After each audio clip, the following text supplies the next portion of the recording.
Hi, and thank you so much for clicking play. Let's just dive right into it. I love Julius Malema. How dare you say that? Why would you say that publicly? Yep, I love the EFF party leader Julius Malema from South Africa. I adore the guy. This is a statement that currently you are not allowed to say. You cannot love Julius Malema. Oh no, not him. I love Julius Malema. You have a problem with Africans loving one another, and right now we are waking up and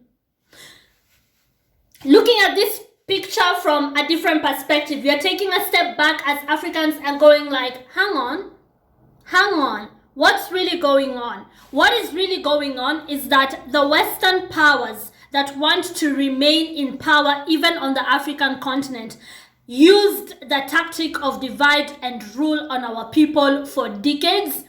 And now Africans are waking up to this, and we are realizing how to undo the trick, and it is through the love of one another. When Africans unite, when Africans come together and speak with one voice, the evils of the Western world are challenged, they are exposed. They do not like that.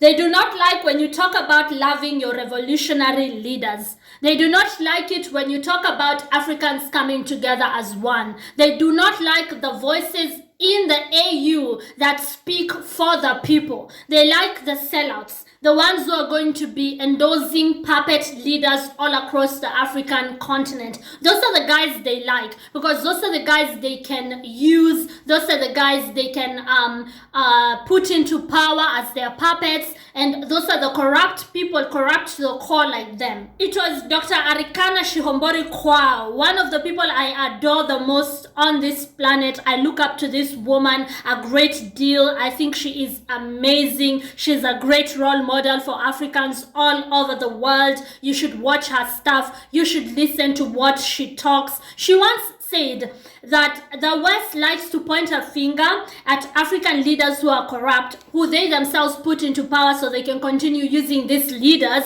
when they rig elections, when they meddle in our politics, in our affairs. They use such leaders to continue looting the continent. She said they like to come to us with the message of democracy and like bringing justice to the African continent, and then they like to make, a show of like taking the corrupt leader and making an example of him, the leader who they are in bed with, the leader who they are using. Once the people start asking questions, they like to point at him and say, you know why Africa easily gets looted? It's because of your corrupt African leaders who they use, translation, who they use, who they put into power. And then when the people stand up and start to question, they make a date with the hangsman. They say, today we are hanging this leader in the public square, so such leaders learn, it's trickery. So anyways, Dr. Arikana once said, why do they concentrate so much on the guy who stole 50 billion, but not the guy who stole 500 billion? France steals up to $500 billion annually from the African continent. Every year, they impoverish the continent to the tune of 500 billion, while majority of the people in many African nations live under $1 a day. They make 500 billion from the African continent. The question is, why would we still be paying taxes to France? They have all kinds of trickery, using all kinds of puppet leaders, and then they go on the world stage and like, we are one of the best countries in the world. We want to teach Africans about democracy. Shut the fuck up, you thieves. So the guy who stole 500 billion, in this case France, yes, France has stolen every year out of the African continent 500 billion.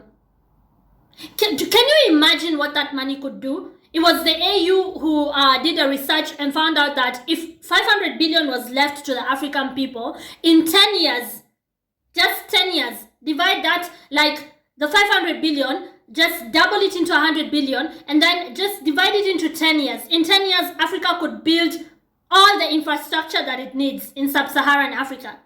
In 10 years. But then you need to realize that France is looting the continent and making the same money in 2 years. That is crazy stuff. So when she said, they like to point at the guy carrying the briefcase, the guy carrying the 50 billion, which is the corrupt African leader who has been given a percentage of the loot. Basically, the guy who is in bed with the real thieves. But they don't like pointing at the real thieves, the mastermind. The one who goes home with the 500 billion, we are not going to point at ourselves, right? So when Africans start to ask questions and say, hey, I think you guys are doing a number on us, you are looting us, you are going with a lot of minerals, resources that you don't pay tax on, you are still putting puppet leaders into place. They're like, it's your leaders, it's your African leaders that are corrupt, and we're going to make an example of them. Once Africans raise the heat, once we start asking questions, once NGOs come up and start fighting for our people, they normally grab their puppet leader, the guy who they were using to help them loot, the president who they put in power in whatever country, they grab him and make a date with the hangsman, they hang him in the public square, figuratively speaking, they make an example of him and call him a thief and just, he's the scapegoat. And most of the times this has been working because Africans then think, oh, that bad person was ousted. In the meantime, they are grooming their next corrupt leader. These tricks are starting to be seen. We are starting to learn the game. You people are tricksters. You are evil to the bone. You've been doing it for decades. We are only starting to catch up with your lies. After the ousting of leaders such as Ali Bongo, we started seeing, so this is the game. They make an example of the guy they were using, the corrupt African leader. They make an example of him, only to calm down the discerning voices once people have a voice and they're like, hey, hang on, I think we're being taken advantage of. They will make an example of that leader who they've been using, get rid of him, and then you think, okay, the problem is solved as they continue looting and grooming more puppet leaders. And now our revolutionary leaders such as Julius Malema are saying, stand up Africans, unite. Speak with one voice. Get rid of these people. Get rid of them. We don't need them. We have most of the minerals and the resources. They need us. We don't need them. If we want respect, we have to start demanding it. Stop listening to the West and what they want. They can't tell us what is best for us. We live on the continent. We know what is best for us. Look at me, for instance, a Kenyan living in Austria, asking for a job out here. A lot of people out here are here asking for jobs, trying to make a living, when we come from places that are way richer when it comes to oil, to minerals, to resources. But a lot of Africans are forced to be immigrants out here. You're forced to come out here as refugees to the Western world, to France, and then you're told, go back to Africa by the racists. When in reality, their masters, their elitists have impoverished our continent for decades, and we wouldn't be here if it wasn't for that. We wouldn't be asking them for jobs. And the everyday people do not understand this because they are manipulated too. They don't know how their governments move. They don't know how their elites move. They don't know how Africa is still under colonization. There's a lot of neocolonialism on the continent to date. And our revolutionary leaders are saying, enough. It's about time we have self-rule. We make our own rules. We put our people first. And we provide jobs for our people.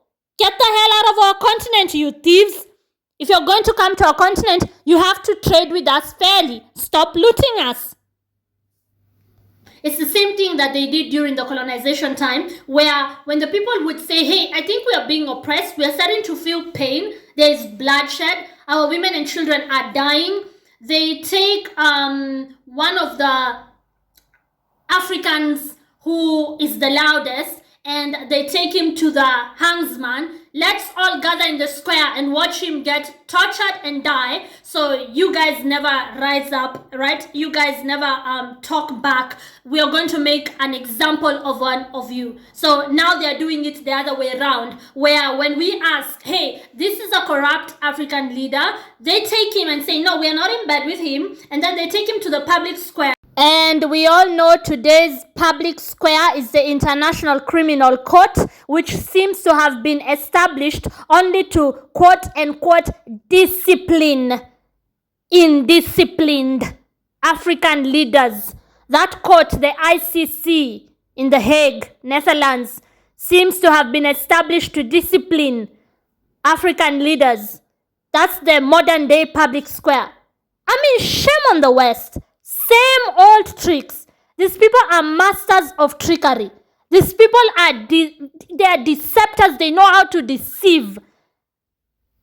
You know, they take him there and they make an example of him. They flog him in public. They unleash their lashes on him in public, figuratively speaking. And then they completely destroyed him, even though they're the ones who created that monster. And therefore we think, okay, there's some justice that is being done. It's the same. It's just the same of them making an example of an African, but they will never take the French government. They will never take Emmanuel Macron and sanction France and say, Macron, you're going to the public square today. You're going to be flogged. You're going to receive whips. You're going to pay for all the times that you have impoverished Africa. No. That's the guy with the bigger briefcase.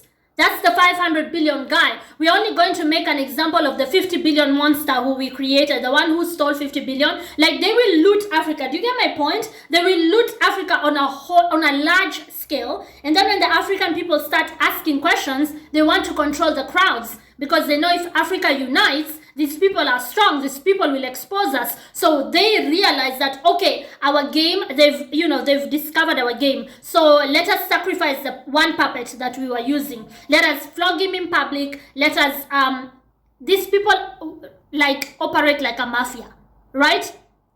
The guys with the big briefcases always keep the big briefcase. And they will sacrifice any of the small briefcase guys. Example of such a small briefcase guy is this ugly man here, Ali Bongo, who was used to loot his nation Gabon for the longest time ever. These are the small 50 billion briefcase people who helped the French to steal the 500 billion. Right now, when the people stood up, when the military took over the country and said, hey, enough, we are taking charge of our minerals. Now he can't even find his wife.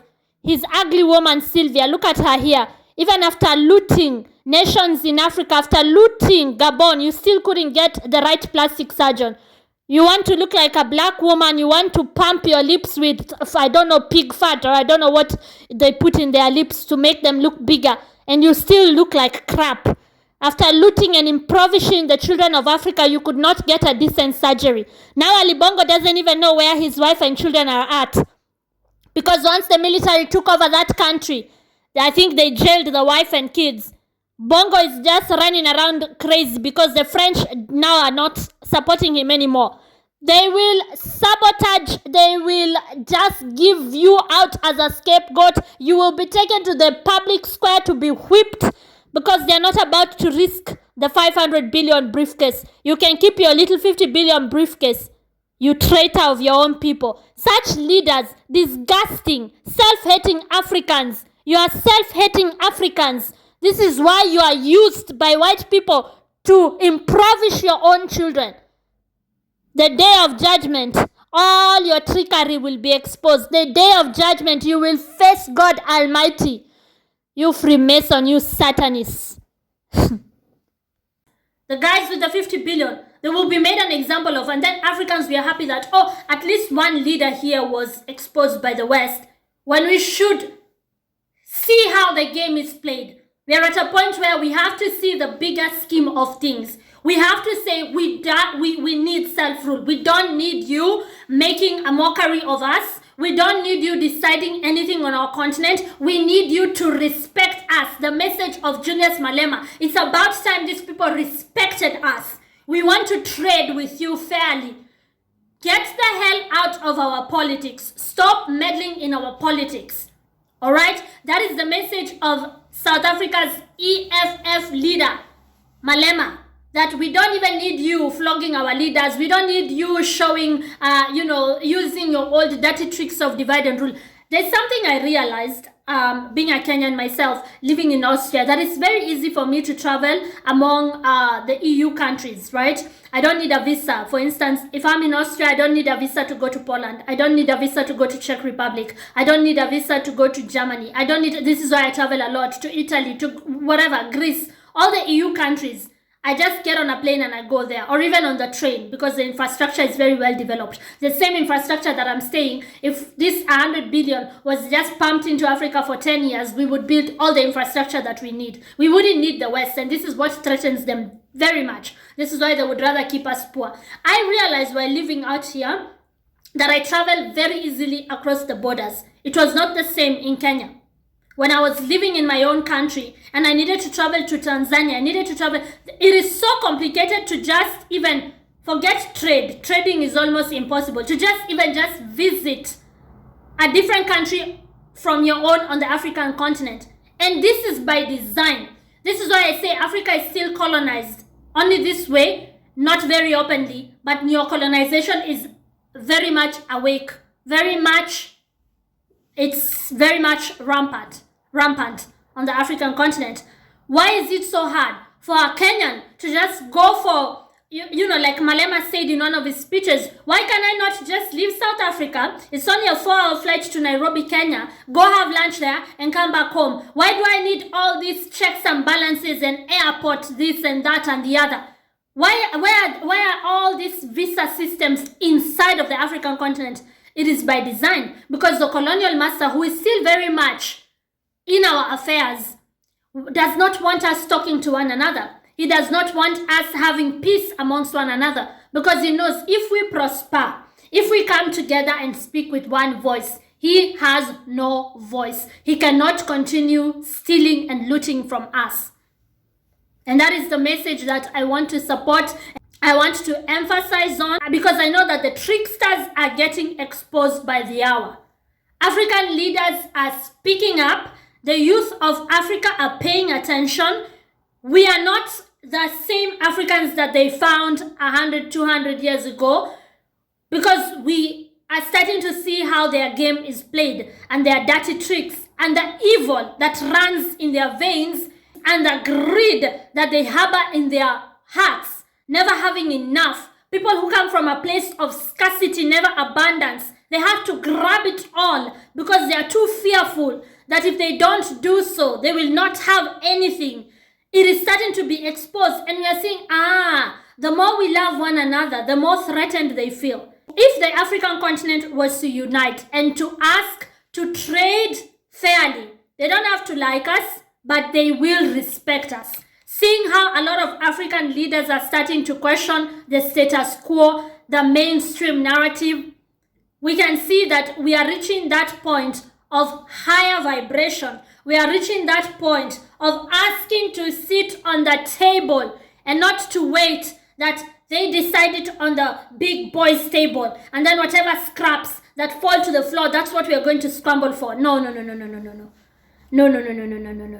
You are not going to loot us forever.